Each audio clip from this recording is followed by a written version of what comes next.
आपलं सरकार असताना आपण मराठा समाजाला आरक्षण दिलं. केवळ आरक्षण दिलं असं नाही, तर त्याच वेळी ते आरक्षण आपण हायकोर्टामध्ये टिकवून दाखवलं.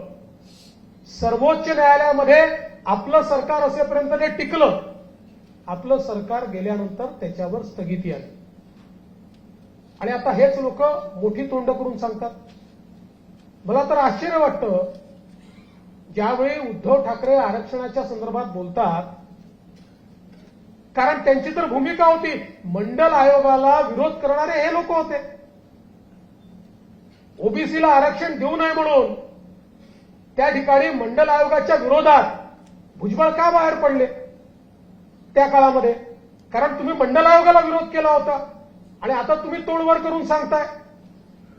आणि म्हणून एक गोष्ट लक्षात ठेवली पाहिजे,